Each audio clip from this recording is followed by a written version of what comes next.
ஜோதிடத்தை நாடி வந்த அன்பு நேயர்களுக்கு வணக்கமுங்க. எத்தனையோ வீடியோ பார்த்தாலும் இந்த ஒரு வீடியோ உண்மையா கஷ்டப்படுற உங்க வாழ்க்கையை மாற்றப் போகுதுங்க.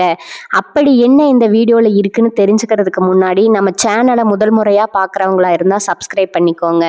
பெல் பட்டனையும் கொடுத்து ஆல் அப்படிங்கிற ஆப்ஷனை சூஸ் பண்ணி வச்சுக்கோங்க. அப்பதான் நாங்கள் போடுற ஒவ்வொரு பதிவும் உங்ககிட்ட வந்து சேருமுங்க.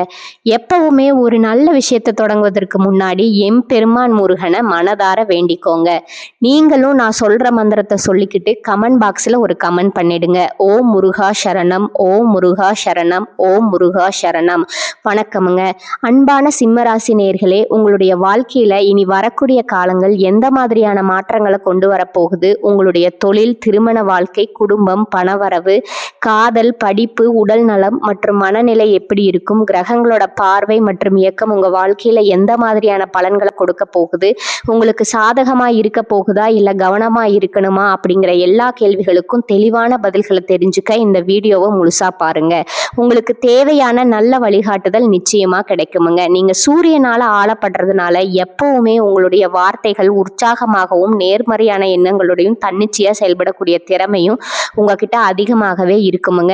சிம்ம ராசி மகம், பூரம், உத்திரம், 1ஆம் பாதம் நட்சத்திரக்காரங்களுக்கு இந்த வாழ்க்கையில எத்தனையோ கஷ்டங்களை எல்லாம் நான் அனுபவிச்சுட்டு வந்துட்டேன். இதுக்கு மேல புதுசா என்ன கஷ்டத்தை நான் பார்க்க போறேன் அப்படின்னு தான் வாழ்க்கையில நடக்கிற எல்லாத்தையுமே சாதாரணமா எடுத்துட்டு ஈஸியா கடந்து போகக்கூடிய அனுபவசாலிகளாகவும் நீங்க இருப்பீங்க. எத்தனையோ கனவுகளோடவும் திட்டங்களோடவும் எதிர்பார்ப்புகளோடவும் தான் இந்த 2026ஆம் ஆண்டை இப்ப நீங்க தொடங்கி இருக்கீங்க. இதுவரைக்கும் உங்க வாழ்க்கையில நடந்த சில பணத்தடைகளுக்கும் ஆரோக்கியம் இல்லாம போனதுக்கும் என்ன காரணமா இருக்கு அப்படின்னா சில நட்சத்திரங்கள்ங்க. வரக்கூடிய நாட்கள்ல நீங்க பணத்தை மற்றவங்களுக்கு கடனா கொடுத்திருப்பீங்க. அதை திரும்ப வாங்க முடியாம இப்ப வரைக்கும் மன உளைச்சலுக்கு ஆளாகி தவிச்சிட்டு இருப்பீங்க. உடம்பு சரியில்லாம போய் ஹாஸ்பிட்டலுக்கும் அதிகமான செலவு செஞ்சிருப்பீங்க. இதுக்கெல்லாம் ஒரு ஜோதிட சூட்சமம் இருக்குங்க. அது என்ன அப்படின்னா பரணி, கார்த்திகை, திருவாதிரை, ஆயில்யம், பூரம், பூராடம், பூரட்டாதி, கேட்டை, விசாகம், சித்திரை, சுவாதி, மகம் இந்த நட்சத்திரக்காரங்க வரக்கூடிய நாட்கள்ல கண்டிப்பா மற்றவங்களுக்கு பணத்தை கடனா நீங்க கொடுக்க கூடாதுங்க. எமர்ஜென்சியை தவிர்த்து சிகிச்சைக்காக நீங்க மருத்துவமனைக்கு எல்லாம் போகக்கூடாதுங்க. தவிர்க்க முடியல அப்படிங்கிற பட்சத்துல நீங்க வெளியூர்களுக்கு பிரயாணம் செல்லலாமுங்க. இதை மட்டும் நீங்க சரியா செஞ்சுட்டாலே உங்களுக்கு 70% பிரச்சனைகள் தீந்துருமுங்க. கூடவே உங்களுக்கு நல்ல செல்வ வளம் பெருகணும், கடன் பிரச்சனைகள் இருக்கக்கூடாது அப்படின்னா உங்களுடைய வீட்டில் பூஜை அறையை நல்லா சுத்தம் செஞ்சுட்டு தானிய லட்சுமியோடைய புகைப்படத்தை வச்சு நவதானியங்களோட அரிசி, பருப்பு, உப்பு, சர்க்கரை இதையெல்லாம் ஒரு சின்ன மண் கலசத்தில் நிரப்பி வச்சு தினமும் விளக்கேற்றி வழிபாடு செய்யலாமுங்க. இதை தினமும் செஞ்சுட்டு வந்தால் உங்களுடைய வீட்டில் என்றைக்குமே உணவு பஞ்சம் இருக்காதுங்க. செல்வ வளம் அதிகரிக்குமுங்க. உங்களுடைய கடன் சுமை குறையுமுங்க. விவசாயிகளுக்கு உற்பத்தி அதிகரிக்குமுங்க. உங்களுடைய பொருளாதார நிலை உயருமுங்க. வணிகம் சம்பந்தமா நீங்க எடுக்கக்கூடிய முயற்சிகள்ல தடைகள் வந்தாலும் உங்களுடைய விடாமுயற்சி மற்றும் புதிய புதிய சிந்தனைகள் காரணமா அதுவெல்லாம் உங்களுக்கு நல்ல பலன்களை கொடுக்க போகுதுங்க. பணம் கொடுக்கல் வாங்கல்ல பாத்தீங்கன்னா இதுவரைக்கும் உங்களுக்கு தடைகள் எல்லாம் இருந்திருக்குமுங்க. இந்த காலகட்டத்தில் பிற்பகுதியில உங்களுக்கு சாதகமான முடிவுகள் கிடைக்குமுங்க. கடந்த சில மாதங்களா பாத்தீங்கன்னா உங்க வாழ்க்கையில நடந்த சம்பவங்கள், ஏமாற்றங்கள், துரோகங்கள் எல்லாமே உங்களுக்கு மிகப்பெரிய ஒரு அனுபவத்தை கொடுத்திருந்தாலும் சில விஷயங்களை எல்லாம் இப்ப வரைக்கும் உங்களால ஜீர்ணிக்க முடியலைங்க. அதனாலேயே நிறைய நேரங்கள்ல மனசு வெறுத்து போய் இந்த வாழ்க்கையில இதுக்கு மேல நான் என்ன கஷ்டப்பட வேண்டி இருக்கு, எனக்கு இந்த வாழ்க்கையே பிடிக்கல அப்படின்னு சொல்லிட்டு இருப்பீங்க. இப்படி ஒரு வாழ்க்கை எனக்கு அமைஞ்சதுக்கு நான் வாழாமையே இருந்திருக்கலாம் அப்படின்னு கூட நெகட்டிவான எண்ணங்கள் உங்க மனசுல வருமுங்க. இதுக்கெல்லாம் என்ன காரணம் அப்படின்னு பாத்தீங்கன்னா நீங்க நினைக்கிறது ஒன்றும் நடக்கிறது ஒண்ணுமா இருந்திருக்குமுங்க. நீங்க செய்யக்கூடிய ஒவ்வொரு நல்ல விஷயத்த கெடுக்கிறதுக்கும் உங்க முன்னேற்றத்தை தடுக்கிறதுக்கும் உங்களை அவமானப்படுத்துவதற்கும் இங்க நிறைய நபர்கள் எல்லாம் முயற்சி பண்ணிட்டு இருக்காங்கங்க. ஆனாலும் அவர்களுடைய சதிகளையும் சூழ்ச்சிகளை எல்லாம் தாண்டி இப்ப வரைக்கும் நீங்க ஓரளவுக்கு நல்லா இருக்கீங்க அப்படின்னா உங்ககிட்ட இருக்கக்கூடிய நல்ல எண்ணங்களும் கடவுள் பக்தியும் இது வரைக்கும் நீங்க செஞ்ச நல்ல விஷயங்களும் தான் உங்களை காப்பாத்திட்டு இருக்குங்க. இதுக்கு முன்னாடி நல்ல உறவுகளாகவும் நண்பர்களாகவும் இருந்தவங்களே உங்களுக்கு சில துரோகங்களை எல்லாம் செஞ்சு உங்க வாழ்க்கையை கெடுக்கணும் அப்படின்னு நினைக்கும் போது யார் நல்லவங்க யார் கெட்டவங்க அப்படின்னு தெரியாம எல்லோரையும் சந்தேகப்படுற மாதிரியான ஒரு சூழ்நிலை இருந்திருக்குமுங்க.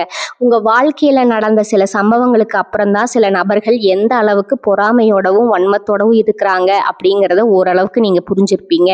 இது எல்லாமே தெரிஞ்சுமே கூட நீங்க என்னவோ பண்ணுங்க, உங்க அளவுக்கு எனக்கு சூதுவாது தெரியல, இந்த மாதிரி தெரிஞ்சு தெரிஞ்சே மனசாட்சிக்கு விரோதமா தப்பு செய்றவங்களுக்கு அந்த கடவுள் நிச்சயமா தண்டனையை கொடுப்பாரு அப்படின்னு கடவுள்கிட்ட உங்களுடைய வேண்டுதலை எல்லாம் வச்சுட்டு அமைதியா கடந்து போயிட்டு இருக்கீங்க.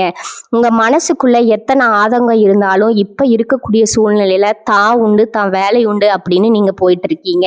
மத்தவங்க மாதிரி இல்லாம கஷ்டத்தையும் கண்ணீரையும் மறைச்சிட்டு வெளியே சந்தோஷமா இருக்கிற மாதிரி நடிச்சிட்டு இருக்கீங்க.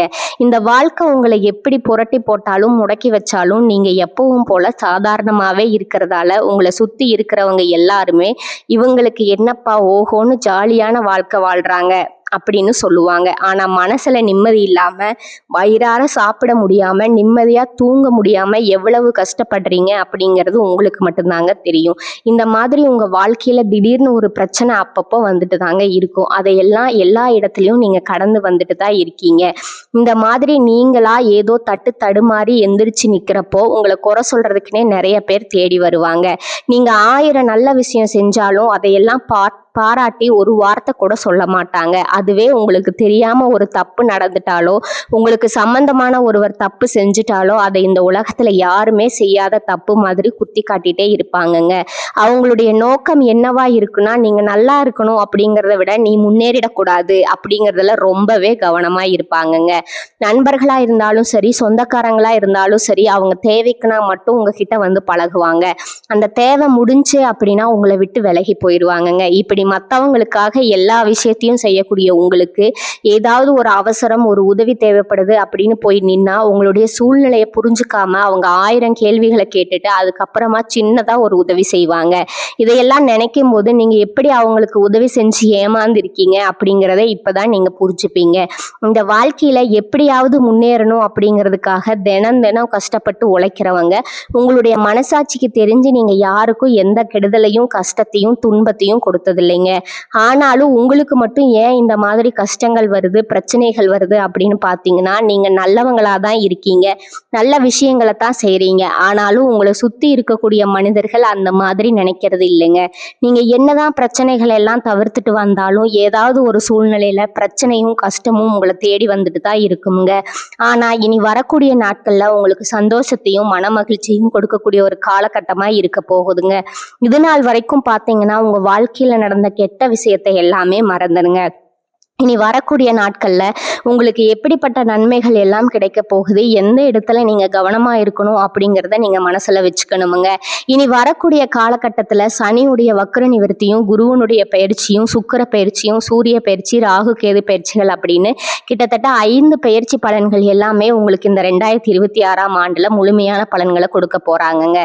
அதனால இந்த காலகட்டங்கள்ல எதையெல்லாம் நீங்க இழந்துட்டோம் எதையெல்லாம் நீங்க மீட்டு எடுக்கணும் அப்படின்னு நினைச்சிருக்கீங்களோ அதையெல்லாம் நிச்சயமா உங்களுக்கு கிடைக்க போகுதுங்க. சுக்கிர பயிற்சிகள் மூலமா உங்களுக்கு பொருளாதாரத்துல நல்ல முன்னேற்றம் ஏற்பட போகுதுங்க. பெற்றோர்களுடைய உடல் நலத்துல கொஞ்சம் கவனம் தேவைங்க. இதுவரைக்கும் உங்களுடைய பணம் ஹாஸ்பிட்டல் செலவுகளுக்கோ கடனுக்கு வட்டி கட்டுறது வண்டிகள் பழுதாகி அதுக்காக செலவு செய்யறது மற்றவங்களுக்கு பணம் கொடுத்துட்டு அந்த பணம் திரும்ப வராம கஷ்டப்பட்டது இந்த மாதிரியான சம்பவங்கள் எல்லாம் நடந்திருக்குமுங்க. இதற்கு பிறகு நீங்க பணத்தை சுப செலவுகளுக்காக செய்யணுமுங்க. நல்ல விஷயங்களுக்கு பணத்தை செலவு செய்யும் போது உங்களுடைய கடன் சுமை பாதிக்கு மேல குறையுமுங்க. தாய் வழியாக ஆதரவு கிடைக்குமுங்க. தொழில் செய்யக்கூடிய இடத்துல உங்களுடைய திறமைகள் வெளிப்படுமுங்க. வேலை செய்யக்கூடிய இடத்துல உங்களுடைய உயர் அதிகாரிகளோட ஆதரவு உங்களுக்கு திருப்தியா இருக்குமுங்க. சுப செய்திகள் எல்லாமே உங்களை வந்து சேருமுங்க. பூமி வாங்கக்கூடிய யோகம் உண்டுங்க. வீடு கட்ட ஆரம்பிச்சு அந்த வேலைகள் பாதியில நிக்குது அப்படின்னா அந்த வேலைகள் எல்லாமே உங்களுக்கு சிறப்பா முடியுமுங்க. உடன்பிறப்புகளினோட திருமண முயற்சிகள் கை கூடுமுங்க. புதிய வாகனங்கள் வாங்குறதுல ஆர்வம் காட்டுவீங்க. தொழில்ல எதிர்பார்த்ததை விட கூடுதலான லாபம் கிடைக்குமுங்க. ஆரோக்கியம் சீராகி உற்சாகத்தோடு எல்லா வேலையும் செய்வீங்க. அரசு வேலைகள்ல இருக்கிறவங்களுக்கு மேலதிகாரிகளுடைய ஆதரவு கிடைக்குமுங்க. உங்களை விட்டு விலகி சென்ற சொந்தங்கள் எல்லாமே திரும்ப வந்து சேருவாங்க. சகோதர ஒற்றுமை வலுப்படுமுங்க. நிழல் கிரகங்களான ராகு கேது பயிற்சியில பார்த்தீங்கன்னா உங்களுக்கு மறக்க முடியாத சில சம்பவங்கள் எல்லாமே உங்களுடைய வாழ்க்கையில நடக்குமுங்க. இந்த காலத்துல குடும்பத்திலையும் தொழிலையும் நீங்க கூடுதலா கவனம் செலுத்தணுமுங்க. உங்களுடைய கடின உழைப்பால லட்சியத்தை அடையணும் அப்படிங்கிறதுக்காக ஒரு பிளான் போட்டு வச்சிருப்பீங்க. அதெல்லாம் உங்க கையில கிடைக்கிற நேரத்துல சில தடைகள் வந்து சேருமுங்க. வியாபாரத்துல போட்டிகளை எல்லாம் நீங்க சந்திக்க வேண்டியது இருக்குமுங்க. குடும்ப உறவுகள்ல நீண்ட காலமா இருந்த திருமண தடைகள் எல்லாமே நீங்குமுங்க. கல்யாண பேச்சு கைகூடுமுங்க. சின்ன வயசுலயே கணவன் மனைவி பிரிஞ்சிருக்காங்க அப்படின்னா விவாகரத்து பெற்றதுக்கு அப்புறம் அவங்களுக்கு 2வது திருமணம் கைகூடக்கூடிய வாய்ப்புகளும் இருக்குதுங்க. தன்னம்பிக்கையும் தெய்வ நம்பிக்கையும் அதிகமாக தேவைப்படுமுங்க. இந்த காலகட்டத்துல ஆரம்பத்துல உங்களுடைய வளர்ச்சிக்கு காரணமா இருந்தவங்களே உங்களுடைய வளர்ச்சியை பார்த்து பொறாமப்பட்டு எதிரிகளா மாறக்கூடிய சூழ்நிலையும் இருக்குதுங்க. குடும்ப தலைவிகளுக்கு குடும்ப உறுப்பினர்களாலேயே சில தவறான புரிதல் மற்றும் அளவுக்கு அதிகமான சிந்தனையால மன அழுத்தத்துக்கு ஆளாகி உடல் ஆரோக்கியம் பாதிக்கப்படுமுங்க. உடல் பருமன் அதிகரிக்கக்கூடிய சூழ்நிலை இருக்குதுங்க. சின்ன சின்ன விஷயத்துக்கு எல்லாம் கோவப்படுவதை தவிர்க்கணுமுங்க. இந்த மன அழுத்தத்தை குறைக்கிறதுக்கு ஆன்மீக வழிபாடு அவசியமுங்க. தியானம் செய்யறது, யோகா பண்றது, தன்னுடைய உடல் நலம் எவ்வளவு அவசியம் அப்படிங்கிறத சுயமா புரிஞ்சுக்கிறதன் மூலமா இந்த பிரச்சனைகளை எல்லாம் தவிர்க்கலாமுங்க. நீங்க கணவனா இருந்தாலும் சரி, மனைவியா இருந்தாலும் சரி, உங்களுடைய வாழ்க்கை துணை மேல அதிகமா அன்பு காட்டுங்க. அவங்க எந்த விஷயத்த செஞ்சாலும் அதுல இருக்கக்கூடிய நல்ல விஷயத்த சொல்லி பாராட்டுங்க. சில நேரத்துல உங்களுக்காகவே அவங்க மெனக்கிட்டு ஏதாவது ஒரு விஷயத்த செய்வாங்க. அந்த விஷயத்த நீங்க பாராட்டும் போது அன்பு அதிகரிக்குமுங்க. அன்பு அதிகரிச்சதுன்னா சின்ன சின்ன குறைகள் கூட உங்க 2 பேருக்குமே தெரியாதுங்க. குழந்தைகளுக்காகவும் குடும்பத்திற்காகவும் அதிக முக்கியத்துவம் கொடுத்து நேரத்தை செலவிடுங்க. கணவன் மனைவிக்கிடையே அந்யோன்யம் அதிகரிக்குமுங்க. குடும்பத்துல ஒற்றுமையும் சந்தோஷமும் நீண்ட நாளுக்கு தொடர்ந்து வருமுங்க. தொழிலை பொறுத்த வரைக்கும் நீங்க செய்யக்கூடியது சின்ன தொழிலா இருந்தாலும் சரி, பெரிய தொழிலா இருந்தாலும் சரி, எதிர்பார்த்த அளவுக்கு லாபம் கிடைக்காம ஒரு மந்தமான சூழ்நிலை இருந்திருக்குமுங்க. இதற்கு பிறகு நல்ல நல்ல வாடிக்கையாளர்கள் கிடைப்பாங்க. உண்மையான வேலையாட்கள் கிடைப்பாங்க. நீங்க எதிர்பார்த்த மாதிரி நல்ல லாபம் கிடைக்குமுங்க. புதிய கிளைகளை எல்லாமே தொடங்குவீங்க. வங்கிகளிடமிருந்து உங்களுக்கு நிதி உதவி கிடைக்குமுங்க. பணப்புழக்கம் அதிகரிக்குமுங்க. வாடகை இடத்துல இருக்கிறவங்க புதிய இடங்களை வாங்குவீங்க. சிலருக்கு பார்த்தீங்கன்னா வேலை செய்யக்கூடிய இடத்துல வேலை செய்யறவங்களோட சின்ன சின்ன பிரச்சனைகள் வருமுங்க. செய்யாத தவறுகளுக்கும் பழி ஏத்துக்கிற மாதிரி இருக்குமுங்க. தெரிஞ்ச சிலர் அவங்களுடைய உழைப்பை திருடுவாங்க. உங்களுடைய திறமைகளுக்கும் உண்மையான உழைப்புக்கும் மதிப்பு கொடுக்க மாட்டாங்க. இதனாலேயே இந்த வேலையில தொடரலாமா இல்ல வேற வேலைக்கு போகலாமா அப்படின்னு 2 விதமான மனநிலை இருந்துட்டு இருக்குமுங்க. இந்த மாதிரியான குழப்பமான சூழ்நிலையில அவசரப்பட்டு எந்த முடிவுகளையும் எடுக்காம நிதானமா யோசிச்சு முடிவுகளை எடுக்கும்போது அதெல்லாம் உங்களுக்கு நல்ல பலன்களை கொடுக்குமுங்க. அரசு வேலைகள் மற்றும் போட்டித் தேர்வுகளுக்கு படிச்சுட்டு இருக்கிறவங்களுக்கு உங்களுடைய விடாமுயற்சி மற்றும் கவன சிதறல் இல்லாம தொடர்ச்சியா பயிற்சி செய்யும் பொழுது இந்த 2026ஆம் ஆண்டுல நிச்சயமா அரசு வேலை கிடைக்க போகுதுங்க. உங்களை பொறுத்த வரைக்கும் நீங்க தனியா இருக்கும்போது சாதாரணமா தான் இருப்பீங்க. உங்களுடைய சிந்தனை எல்லாமே நல்ல விதமா தான் இருக்குமுங்க. ஆனா உங்களுடைய சேர்க்கை மற்றும் தவறான நண்பர்களுடைய சேர்க்கை வந்துச்சுன்னா தேவையில்லாத போதை பழக்கத்திற்கு அடிமையாகிறதும், கஷ்டப்பட்டு உழைச்சு சம்பாதிச்ச பணத்தை தவறான இடங்கள்ல முதலீடு செஞ்சு ஏமாறக்கூடிய வாய்ப்புகளும் அதிகமாக இருக்குதுங்க. அதனால நண்பர்களை தேர்ந்தெடுக்கும் பொழுது உங்களுக்கு கூடுதலான கவனம் ரொம்பவே முக்கியமுங்க. புதிய தொழில் மற்றும் முதலீடுகள் செய்யும் பொழுது அது நல்லதா கெட்டதா அப்படின்னு எல்லா இடத்துலையும் ஆராய்ஞ்சு பார்த்து முடிவெடுப்பது உங்களுக்கு நல்ல பலன்களை கொடுக்குமுங்க. என்னதான் உங்களை வீழ்த்தணும், உங்களை தோற்கடிக்கணும், உங்களை கெடுக்கணும் அப்படின்னு எத்தனை பேர் முயற்சி செஞ்சாலும் அந்த முயற்சிகளை எல்லாம் தோற்கடிப்பீங்க. அவங்கள நீங்க ஜெயிச்சு வருவீங்க. போலியான உறவுகள் மற்றும் விரும்பத்தகாத நபர்கள் உங்களை விட்டு விலகி போவாங்க.